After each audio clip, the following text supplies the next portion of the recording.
Welcome to Maddox Digital and Customer Success Summit. You are currently watching Rethinking Customer Success, how digital strategies are driving growth and expansion. I'm excited to introduce our speakers, and as I introduce them, I'm going to have them answer our icebreaker question. What is your biggest digital addiction? And I will kick it off with Rod Cherkas, CEO at Hello CCO, and author of Reach, a framework for driving revenue growth from your existing customers. Go ahead and take it away, Rod. Hi, everybody. Thanks for joining us today. We're really looking forward to this discussion. Digital transformation is top of mind for everybody.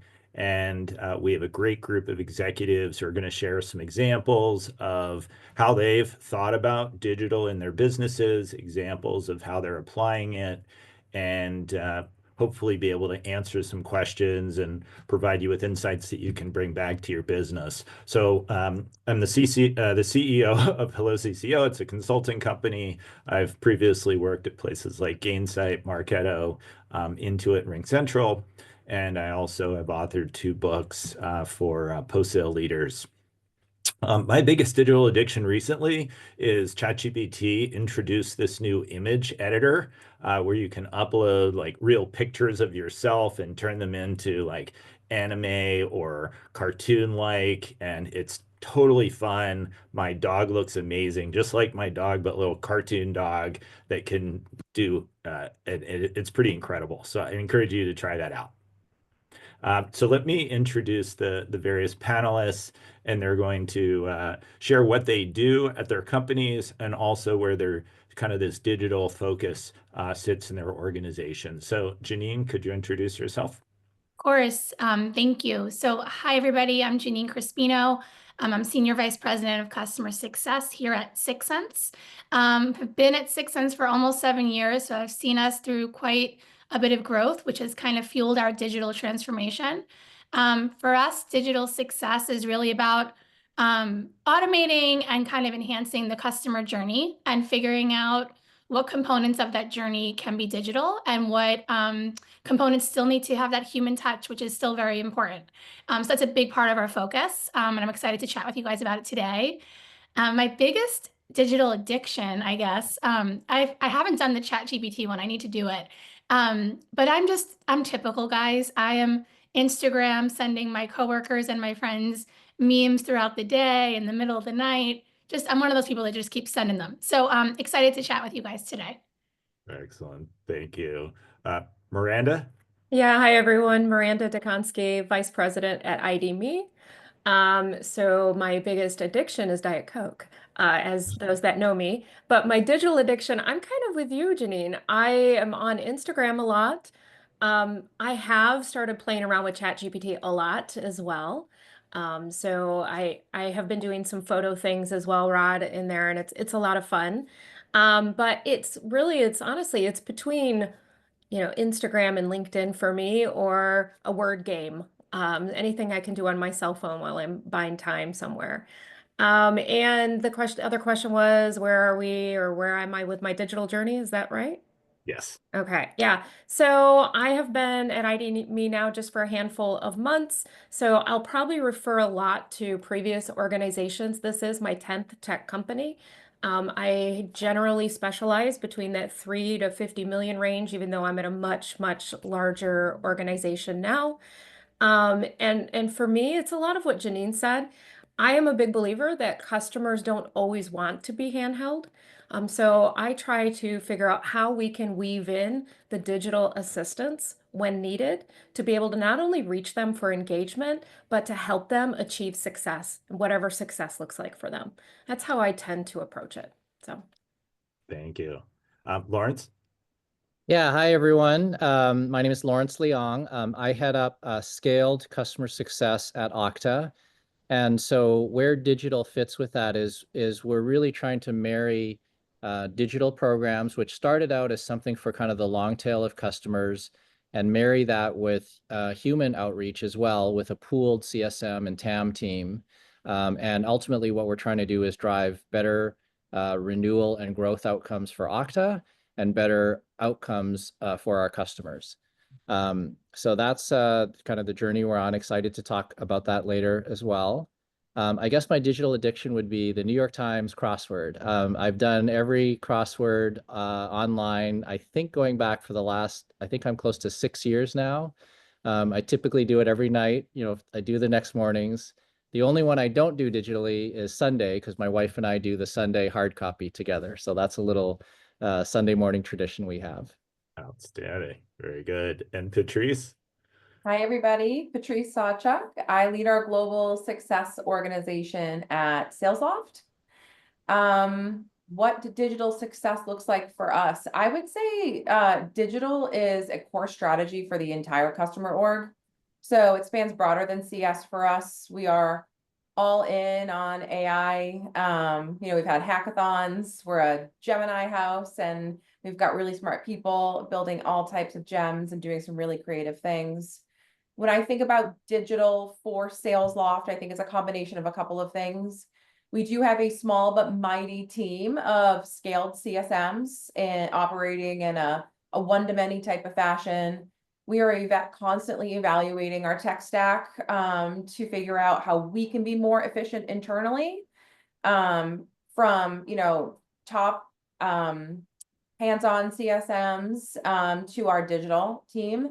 But to Miranda's point, another opportunity for digital is to get information digitally that is helpful to customers, drives outcomes in a way that they don't always want to speak to a human either, right? So serve them up what they need when they need it. I would say my digital addiction, I would be really dishonest if I didn't say Amazon. There is a package on that front door every single day. And my kids always think it's something for them, and they're very disappointed when it's usually something for myself or something just really anticlimactic. So Amazon would be my digital addiction.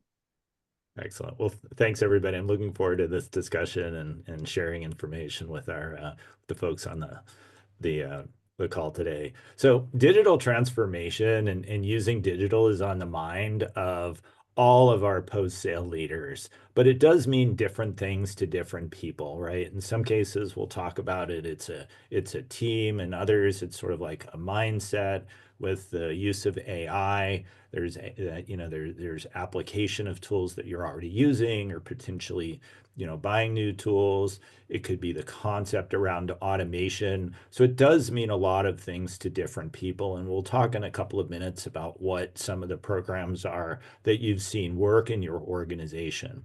But most importantly, I would say that digital is an outcome. It's really, what the businesses care about are the outcomes.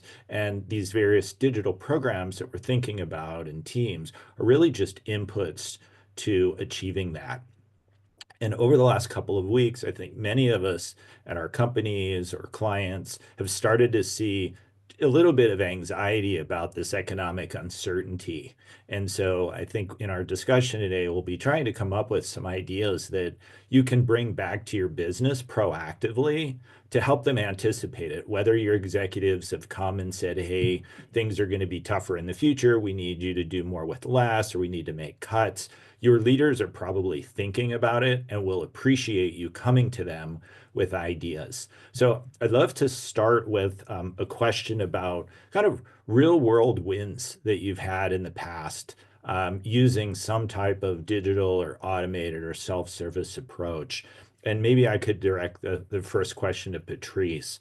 Like, what are some examples of, a successful program or initiative that you've run that has helped deliver better business outcomes? Yeah.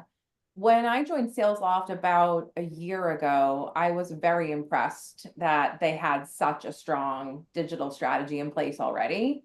And that was really at the time wrapped around leveraging the SalesLoft tool itself, right? Like our cadencing tool. And so when I think about a crawl, walk, run, right? Like what we started there was engaging with our customers, leveraging our own tool, which was a great story in the market, right? But it allowed us to reach thousands of customers in our long tail in a way that didn't require, humans at the scale that you would need in order to impact like outcomes, right? So you can only as a CS org, handle so many customers before you're not able to really influence any outcomes. And so we've done quite a bit maturing that.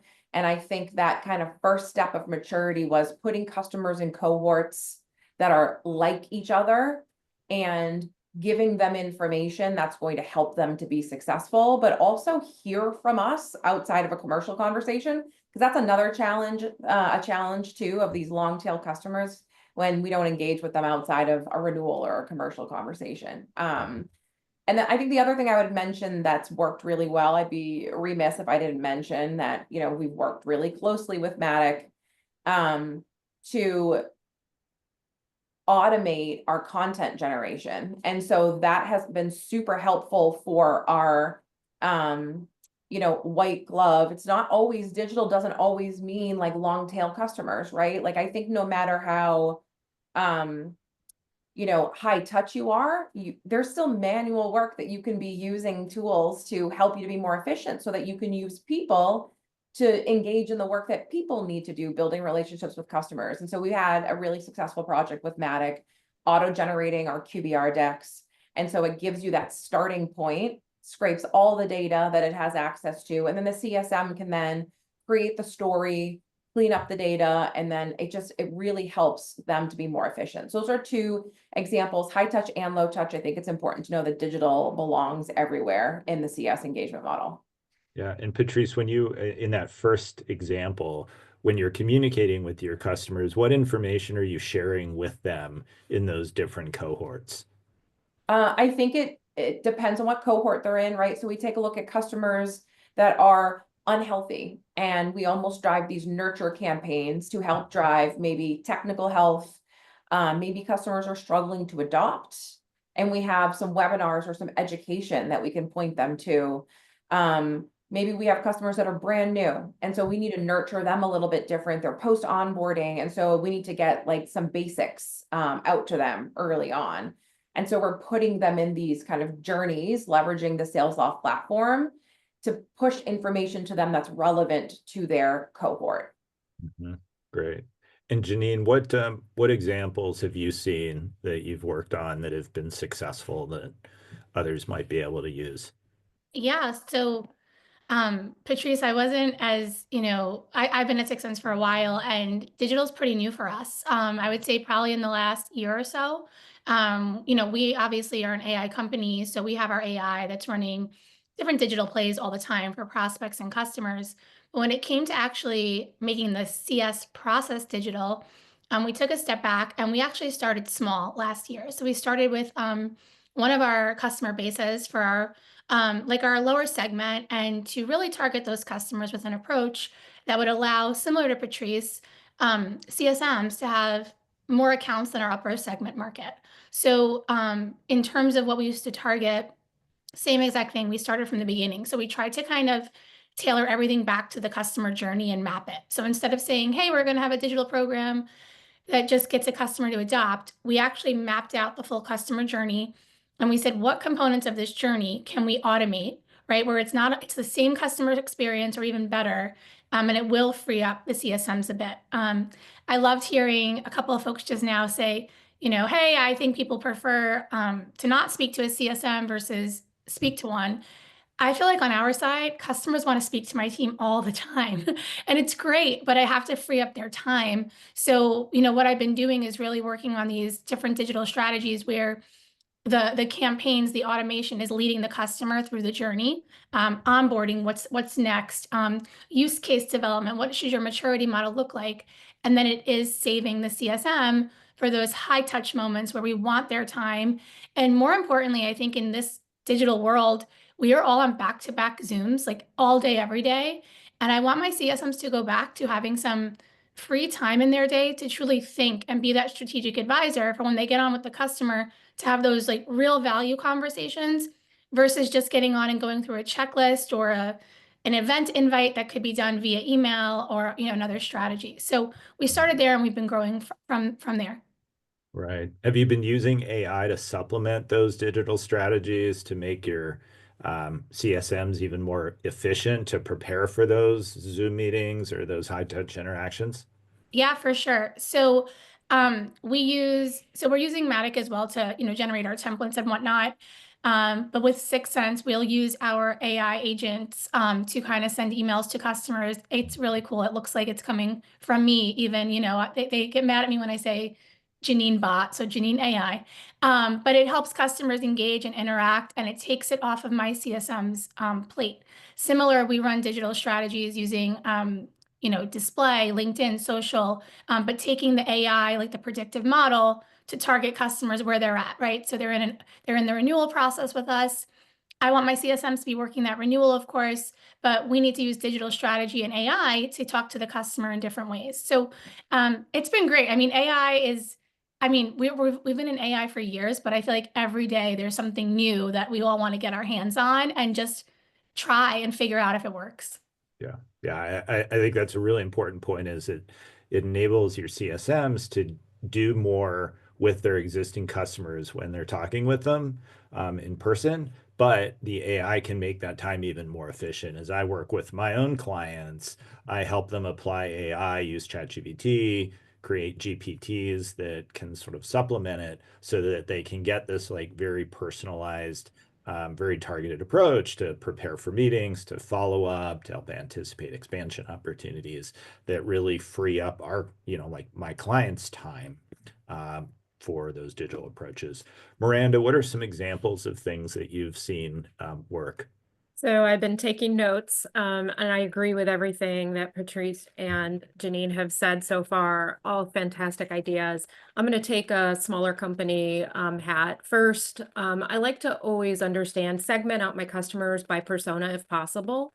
It's a little hard if you're not in vertical SaaS, but if you're in vertical SaaS, like getting to know exactly what the humans that use your product care about is crucial. Once you segment them out, then you can really weave in various digital experiences to meet them where they are.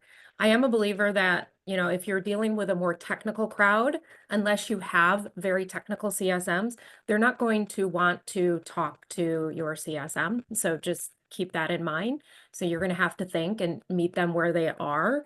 And also, I think something that Patrice said, I very, very much so agree with, is digital is for everyone. It's not just for your long tail. I see this mistake being made again and again, where folks just say, oh, I'm going to lob it off at 10K. Anyone under 10K, you go to digital. And I think that is a huge mistake and what I would call not a win. You can start by experimenting with your long tail on what works, and I've done that personally, and seeing what drives more engagement. Do people show up for webinars? And if they're not showing up live, are they replaying those webinars? And what topics seem to be resonating? And also inserting AI right within your tool, right? And figuring out, kind of like a walk me type situation. Where can you meet them where they kind of fall off or get lost, and anticipate that? Again, you can start with the long tail, but then pepper it through the entire journey.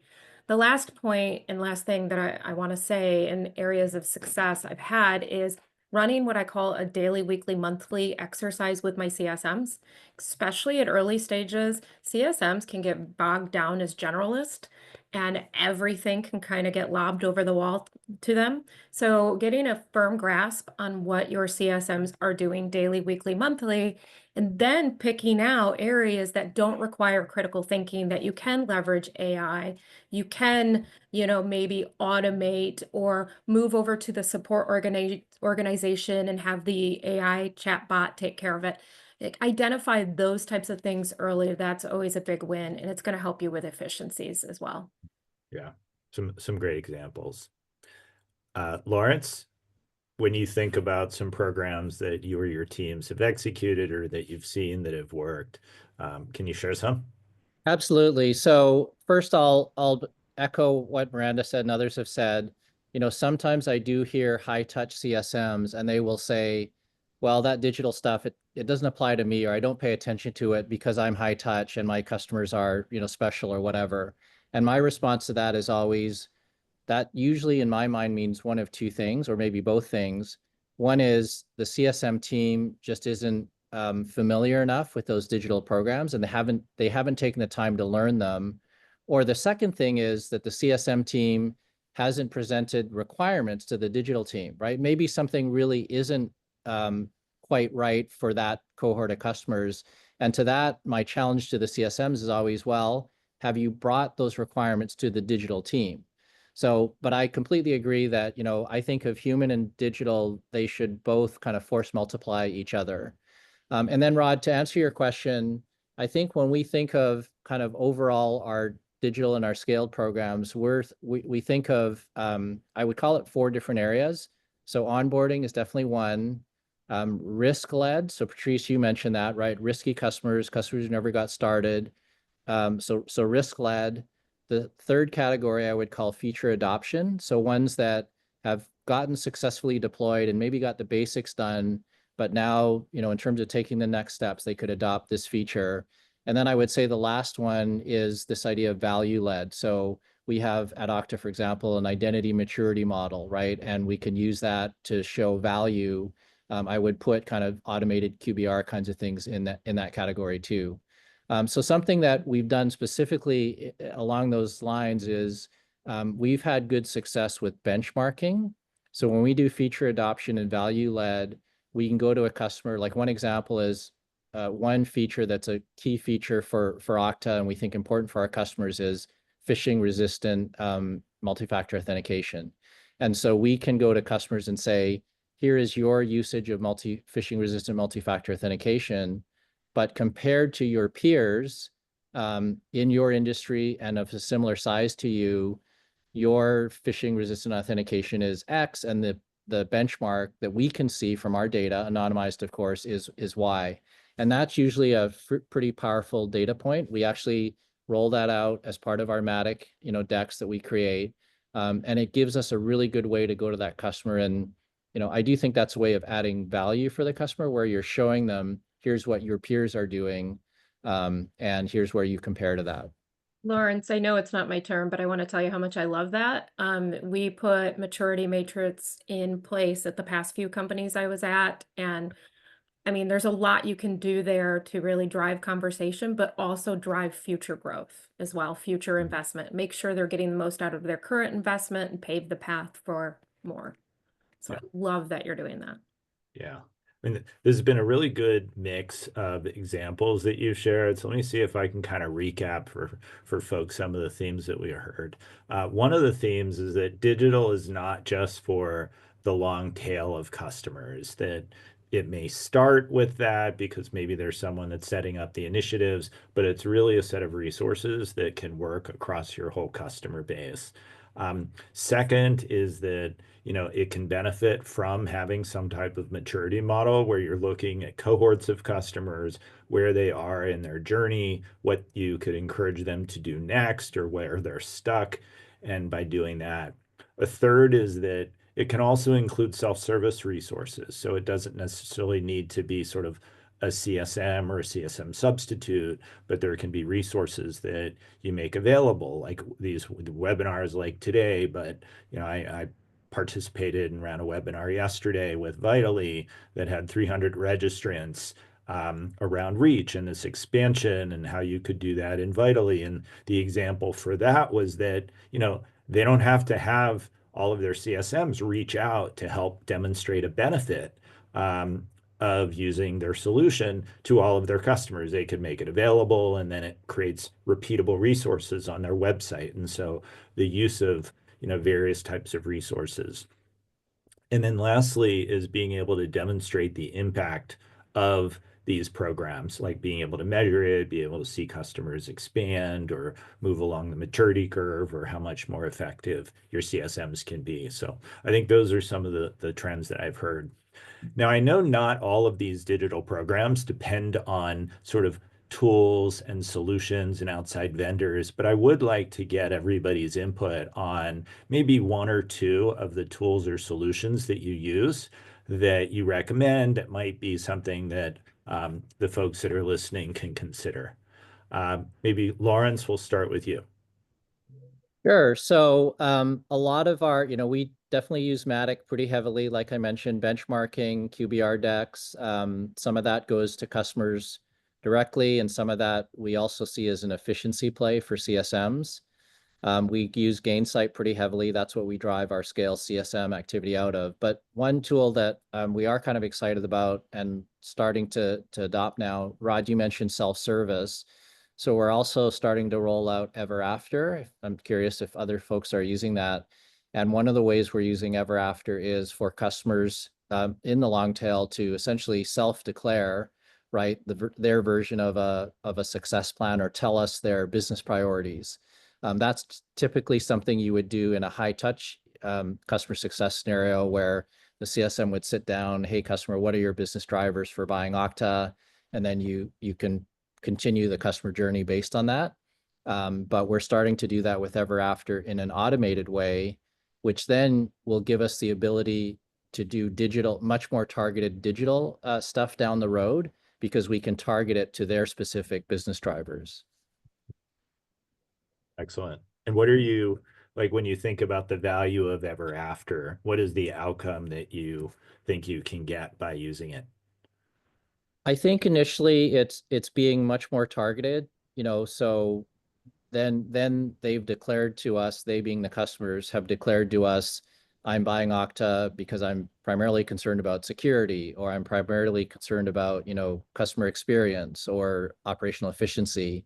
And then that will give us the ability down the road to drive digital programs that are much more tailored to that driver. So yeah, I guess it's a better experience. And then obviously the overarching goal is better adoption, retention and growth.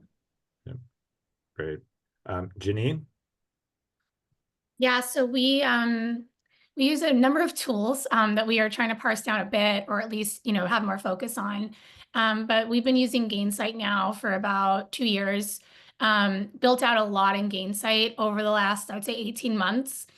They're a tool that I would say you don't even know all that you can do with it until you actually have someone that knows what to do. Like, my mind was pretty much blown. So last year, we rolled out for our customers mutual success plans, external facing, where we can agree on priorities, next steps, growth, all that kind of stuff. But this year, Lawrence, to your point as well, is we're optimizing with Matic. So now it's okay, hey, we have this built, we have the data. How can we now start to export these MSPs to our customers and our execs, trigger them out so we don't need a call? Or, how many times does a CSM get on a call and it's their POC and they really want their executive sponsor to see that success plan? So we're trying to automate that through the journey as well. And then similar, to Patrice and Miranda and everybody, really just figuring out with Matic what else we're doing today that can be automated and triggered. So taking the build of an EBR off their plate, taking even something internal like an exec summary for an internal exec off their plate. So that's really where our focus is. We have other tools we use, like Qualtrics, we have CSATs, we have all that kind of stuff. But to be honest, we're trying to take, again, like I'm going back to the customer journey because that's what we started with, which components we want to automate, and then what tools we have to automate those different components. And yeah, Matic's a big part of our strategy this year. So they all know I bother them almost every week. I'm like, how do I make that? But it's been great. That's great. Miranda, what are some of the tools that you've used that you really like? Yeah, a lot that have already been mentioned. I was nodding my head like a bobblehead. Completely agree with everything here. Now, a lot of people don't know this about me, some do, but my background isn't just CS. I've also owned operations, HR, finance. So I know in times of economic turmoil, like line items on P&L get scrutinized heavily. So I've always built my teams heavily around ROI, ROI, ROI, outcomes, outcomes, outcomes. And the tool that I have recently discovered, it was brought into our organization here at ID.me prior to my arrival, is ecosystems.io. It is a fantastic tool to really help put numbers to what you're doing with your customers to show them the value. And you can create kind of like a mutual delivery plan. You can create a calculator for them out of that tool for them to use on their own end and put their own numbers in. So one, it does increase the pressure because you have to make sure you're really driving value, because they will be able to go in to this tool and see if you are or you aren't. But two, it makes that renewal conversation, the upsell conversation, all of that much more like it's like another day. It's like we're walking in the park together, right? Instead of it being so transactional. Excellent. Great example. Yeah, love to hear it. And then Patrice. First and foremost, we eat our own cooking, so we use SalesLoft quite a bit. Just due to the nature of it, it is incredibly valuable to scale as far as sending cadences to customers, call recordings, all the AI stuff that's wrapped into that.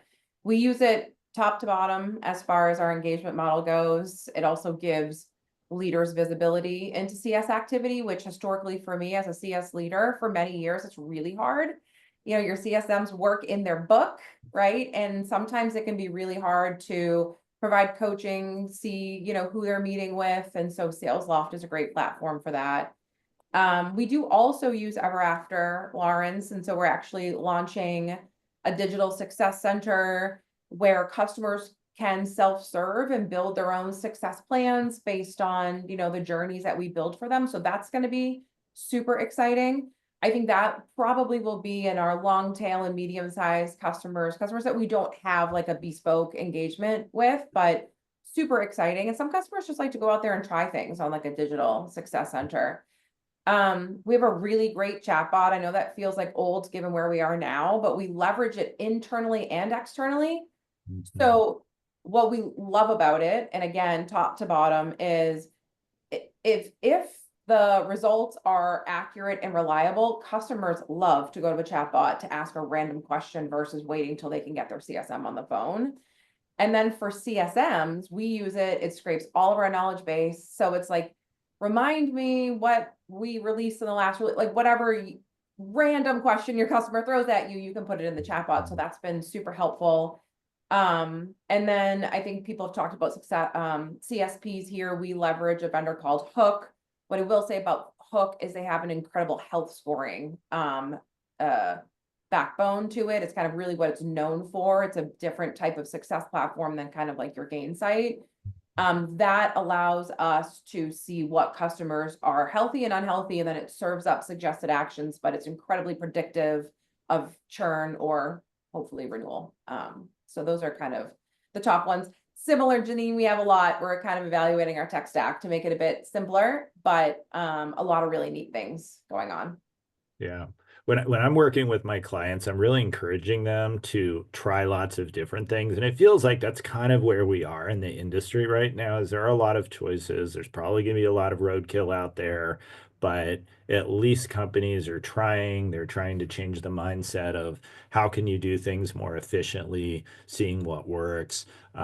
I do these AI accelerators with my clients to help them see how they can use even tools that they're working. And one of my favorites is just using ChatGPT and writing GPTs as overlays so that it makes it easy for the CSM to like prepare for a meeting or to get an overview of a company or to respond to an objection, where the GPT that you write knows some basics about your company. It doesn't require uploading your entire knowledge base, but it can almost be as little as sort of screen scraping the content from your main marketing website, because it is shocking how much it can sort of learn about most companies out there from a little bit of information.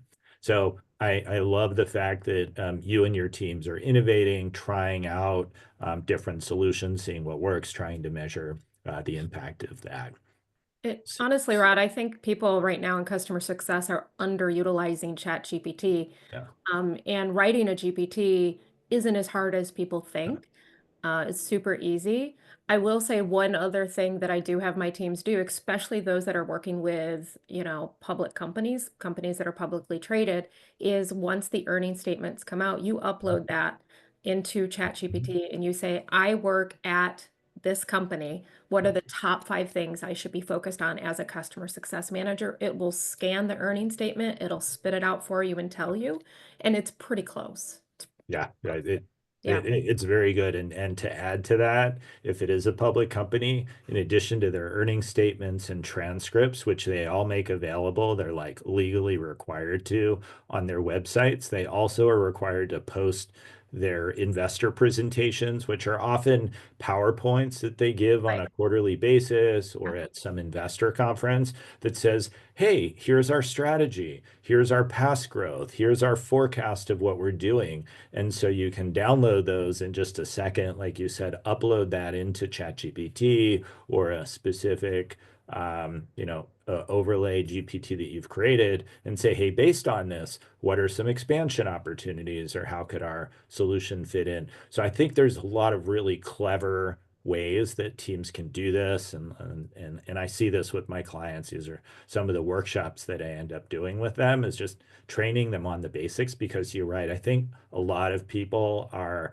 underutilizing it. I'm not sure that they're scared or they're just busy or they're not sure how it works with their security internally, but I think it's a real opportunity. So we can't do this ourselves, right? You exist in a company, maybe you work with your marketing team, maybe you work with your internal L&D or training team on this content or sales. I'd love to get your thoughts about, like, who are some of the key people internally or the key functional teams that you work with that can help you move these digital programs ahead more quickly?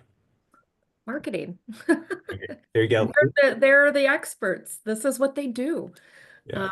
And it's funny because, and I know you didn't call on anyone, but it's funny because we act sometimes in customer success like we're creating something new, when the reality is this has been around for a long time. We're just now getting different tools that are available to us to do it differently.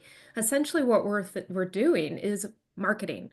Marketing, marketing, marketing, even if it's from an education perspective, even if it's from help you be successful perspective, we are trying to reach many people with as minimal effort as possible to help them be successful. I will say, if you are friends with leaders that do B2C in customer success, they're great people to reach out to, even if you are B2B or B2B2C, just to learn how they're approaching it, because they have to reach tens of thousands, if not hundreds of thousands of people, and sometimes millions, whereas you may have a portfolio of a couple thousand, right? So they get it. Those are the individuals not within the org, but outside of the org that I would partner with. Yeah. So some companies have customer marketing teams that are focused on messaging and marketing to existing customers. Their goals are around selling new solutions.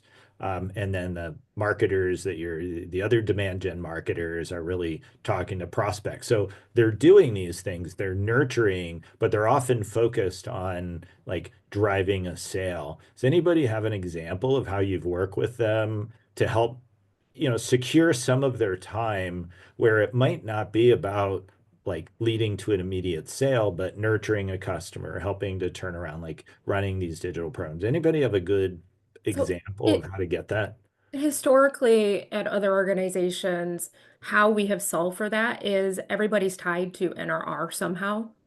And if you change the motivation and how people are comped, they're willing to open up their time a little more. I was at one company where everyone, even the engineers, were tied to NRR, and there was a bonus component tied to it. And it's funny how it changes behavior. Not quite a story, but maybe a little anecdote on, a way to help, everybody get aligned around the similar motivation.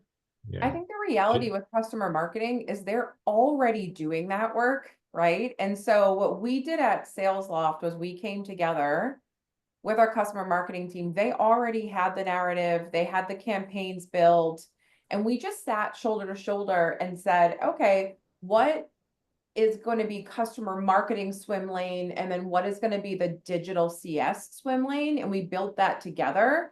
Instead of positioning it like an ask of them, it was more like coming together to make sure we were going to the market with complementary stories and messages to our customers, and we weren't stepping on each other's feet and duplicating efforts. That was tremendously helpful to get the customer marketing lens, and they are very strong partners of our digital CS strategy. Yeah, same for us. I mean, it's customer marketing, and we actually have on the customer marketing team, I think we call them like customer lifecycle managers. Like, I'm not even exactly sure their full title, but they are hands-on with me, I would say weekly, at least daily. They deal with all of my crazy ideas. They let us know what's real, what they're doing. And then to your point, Patrice, how we can optimize for the digital experience. They work really hand in hand with me and our ops team as well. I found that, it's great to have some good ideas, but it's all about execution. So it's like, hey, we think we want to do this, but can we? What does the data look like? And then most importantly, can we report out on it to see if it's working, right? Because a CSM is not going to say, hey, Janine, this is working because I spoke to the customer and they're happy. It all has to be documented, reported experiences to know if it's working.